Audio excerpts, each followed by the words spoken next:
Ben voilà, avant de commencer le cours avec vous là, les 1, qu'est-ce que je vais faire moi? Ben, je vais me faire cuire des pâtes.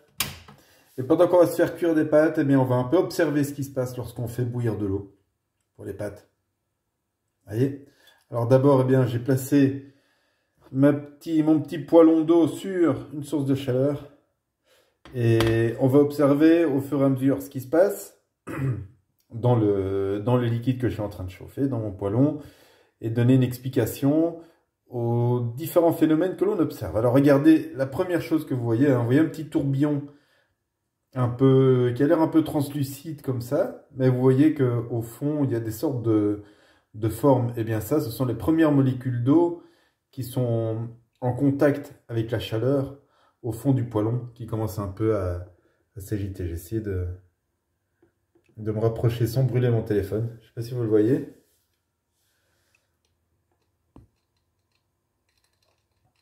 Regardez un peu, là ce sont les premières molécules d'eau, les premières molécules d'eau qui commencent un peu à s'agiter sous l'effet de la chaleur.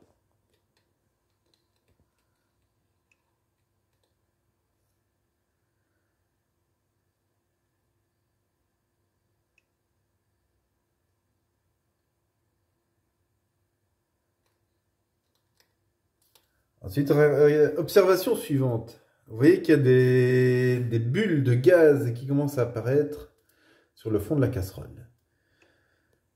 Alors c'est un peu tôt pour que ce soit de l'eau qui soit en ébullition, parce que, comme vous le savez, l'eau commence à passer de l'état liquide à l'état gazeux à 100 degrés Celsius.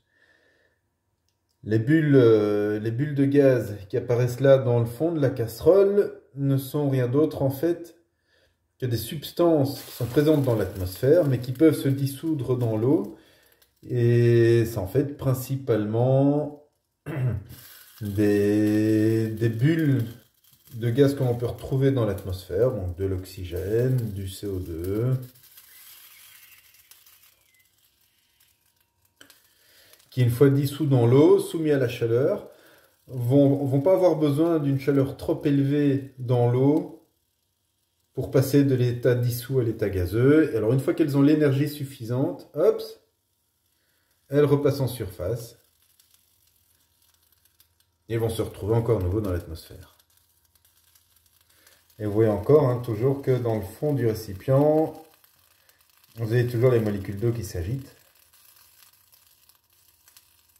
Alors vous voyez que cette agitation-là, elle est contagieuse d'une certaine manière, parce que les molécules qui commencent à bouger beaucoup dans le fond vont cogner les molécules qui se retrouvent autour d'elles et au-dessus, et donc l'agitation moléculaire va commencer à gagner et à augmenter dans l'ensemble du volume du liquide ici. Et donc petit à petit, eh bien, toute la chaleur de la plaque à conduction ici en bas va être transmise à l'ensemble du liquide. Et globalement, toutes les molécules présentes dans mon poêlon vont avoir leur niveau d'énergie qui va augmenter.